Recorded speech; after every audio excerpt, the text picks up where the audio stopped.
I'll quickly talk about misconceptions about love today. We think this is love, but this is not love. Misconceptions that young people tend to have about love and relationships and all of that. So, number one, first misconception or first issue, that infatuation equals love, or not being able to distinguish between infatuation and love. Infatuation is the initial feelings of lust and attraction and those butterflies in your stomach, which most people tend to confuse for love. They tend to think that that initial feeling when you look at someone and your eyes meet someone and you feel butterflies in your stomach, and in your head there's like a Bollywood movie going off in the background, and you're in the field somewhere running through or something like that. That is what most people tend to think. They think that is love. But that is actually infatuation. Those are the initial feelings that you have towards someone. Love, on the other hand, is something that takes time. So, as we know, when a couple, when they get married, of course, Allah subhanahu wa ta'ala puts love and mercy in their hearts, but that's the birth of the love. And as time goes on, the more you put into love, the love will grow and get stronger. Now, one of the issues I found with this point is that sometimes young people, they will base their decisions regarding the person that they want to marry or the person that they're in love with based off of their infatuation. So they may overlook serious issues of incompatibility, for example. So you have a brother and sister who want to get married, and on the face value, like if you were to talk to them, if you didn't know that they were in love or whatever, you would say you two are never compatible. SubhanAllah, I remember once a brother came up to me, a young brother, and he told me, he said, "Sheikh, I'm in love with this girl, all this kind of stuff." And I said, "Okay, tell me about her." And I know this brother very well. So I was like, "Okay, tell me about her." And I was like, if you can tell me about her, I'll give you my advice on whether I think, inshallah ta'ala, the two of you will be compatible or not. And then he told me about her, and then I realized that she is very, very different than him. And he was actually a religious brother. She was completely not religious and all of that. And so I told him, I said, "Listen, what's the deal here? Like, I know this is not like you. If I were to ask you, normally I would never imagine that you would marry someone like this. In terms of like your religiosity or whatever you want to call it, you guys are on very different levels." And then he tells me, he says, "You know, Sheikh, I just felt like the first time I met her, you know, it just felt right. And I felt like this is the one. This is my soulmate." Inshallah, we'll talk about soulmates, inshallah. But he said, "This is the one." And I said, "Okay, let me just ask you one question." And I said, "Think about this question and then tell me what you feel about the decision that you're about to make." I said, "Inshallah ta'ala, this girl or this woman, she will, inshallah ta'ala, one day be the mother of your children. She's going to be the person raising your children, giving your children the tarbiyah and upbringing and all of that. Are you comfortable with this person raising your children? And do you foresee any issues?" And then he thought about it for a while, and I told him, I said, "You know, go home, think about it, come back to me." And then he came back to me and he told me, he said, I don't see it. He said, I never thought that far ahead. And that's the problem with infatuation, that we get so blinded by this quote unquote love that people don't tend to think beyond the attraction that they have initially. A second misconception that people have about love and relationships is that if someone loves you, so they'll tell themselves, like, if this person really loves me, then they will change for me. So they'll tell themselves that, you know, even though, once again, we may not be compatible, we may have a lot of issues, a lot of differences, but we love each other. And inshallah ta'ala, we'll make it work.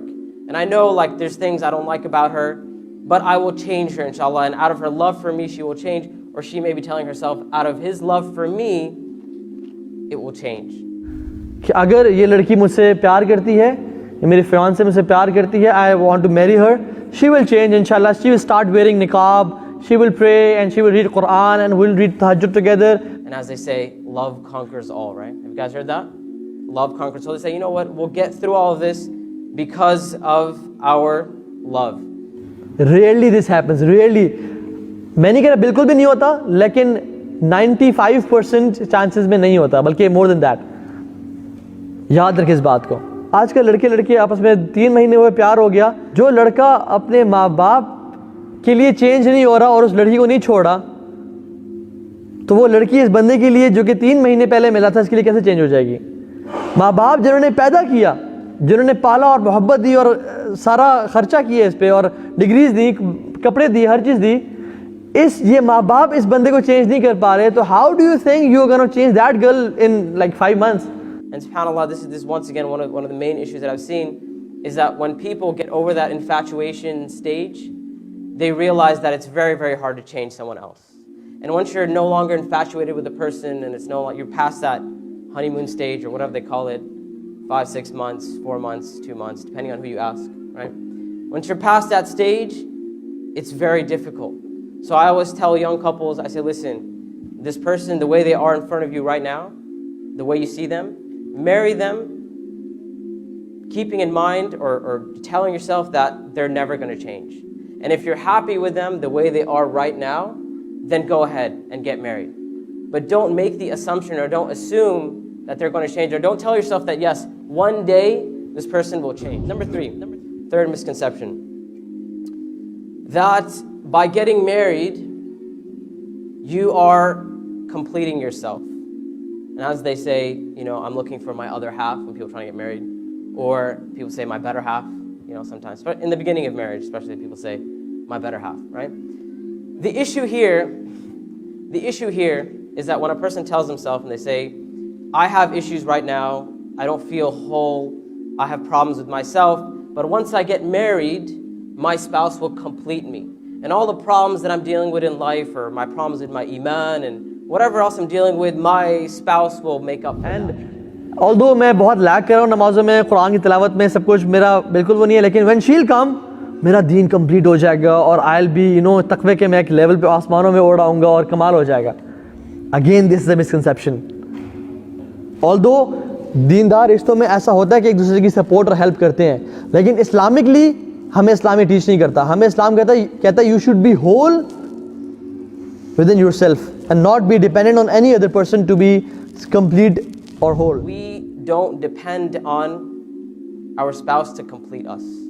Our spouse can help, but once again, we can't count on that, right? And it's also the issue of our relationship being whole with Allah subhanahu wa ta'ala, or at least us striving to make our relationship whole with Allah subhanahu wa ta'ala, and keeping that in mind before we get married.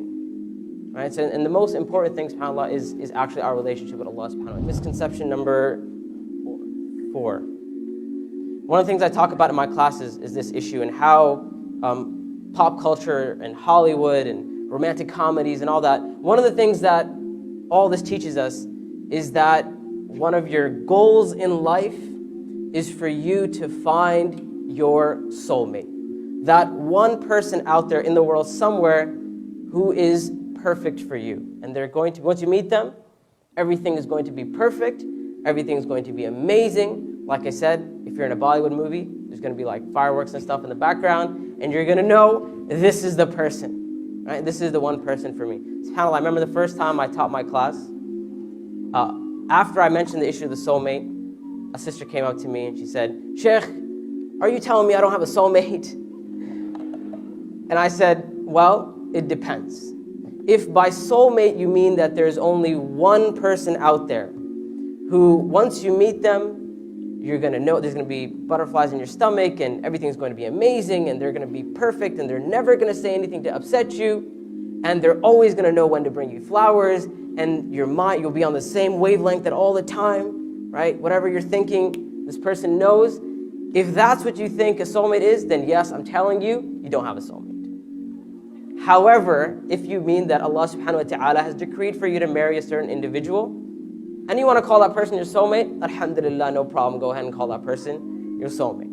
Right? So now, the issue here is when we tell ourselves that there's only one person, and that person will be perfect, and there's going to be no issues, and all of that, and I've had this happen to me as well. A sister came up to me, and she said, I'm having some issues with my husband, and we're having problems, and she said it wasn't like that in the beginning, but now, we're having all these issues, and then she says to me something which, subhanAllah, it hurt me very much. It was actually the first time I'd heard this. Now I've heard it many times. But it was the first time I heard this. And what the sister said to me, she said, I think I married the wrong person. And I said, why? And she said, because I don't think he's my soulmate. Right? right? And subhanAllah, now the issues that they were having were not like major issues, like that are grounds for divorce or anything like that, right? These were issues where she's like, yeah, I just don't feel that connection anymore, right? Like, it's just not there. Like, my heart it's just not there. And, he doesn't know what I'm thinking, right? Like, it just doesn't. So I think I married the wrong person. I need to go find my soulmate, right? Number 5, once you find your soulmate, they will be perfect. They will be absolutely perfect. There's going to be no issues with your soulmate. Now, seeking perfection is, wallahi, a big problem. And I've narrowed it down to 2 big issues with seeking perfection, or looking for that perfect person, that soulmate or whatever. Number 1 is that person doesn't exist, as we said. There's no one who is perfect. So a brother or sister may spend their whole life trying to find that perfect person. Allah, you may think I'm exaggerating, but once again, I've seen this happen. That what's stopping a certain brother from getting married? This dude's like 35, getting on to 40, right? He's got a job, he can provide for his family, all that kind of stuff, but he's not married yet. Why? His mom brings him a new girl every weekend, right? Check her out. What do you think about her? He's like, yeah, I don't know. There's a couple issues here and there. Let's see what else you got, right? And this has started when the guy was like 25. 10 years later, he's still going through sisters, right? Every day someone else is like, yeah, I don't know if this person, you're never going to find that person. There's no single person out there who is perfect. No matter how big of a scholar someone is, no matter how big of an imam they are, no matter how popular they think they are, there's no individual on the face of the earth today who is perfect, who doesn't make mistakes, who doesn't have certain shortcomings, who doesn't have certain issues, right? So you're not going to find that person. Number 2, the other problem with looking for perfection is that if you marry someone on the assumption that they are perfect, that they are your soulmate, then you're going to be let down very quickly, right? In a short period of time, you're going to find out that they have issues and they have mistakes. And I get it. We live in a culture where we're told, like you watch TV and you watch movies and things like that. Like, so a sister may be watching The Notebook and she tells herself, she says, that is the type of guy that I want for myself, right? I want my Ryan Gosling, except, and this is one of the things I often say, I want my Ryan Gosling, except I want him wearing a thobe and I want him with a beard, right?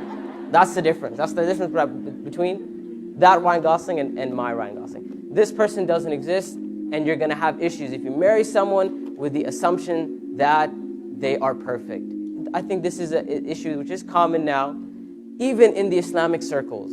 A lot of young people look up to speakers and scholars and people who are well known, and they just assume that this person, because they're on stage, because they're giving a talk, because they have knowledge and that they are perfect, that they have no issues.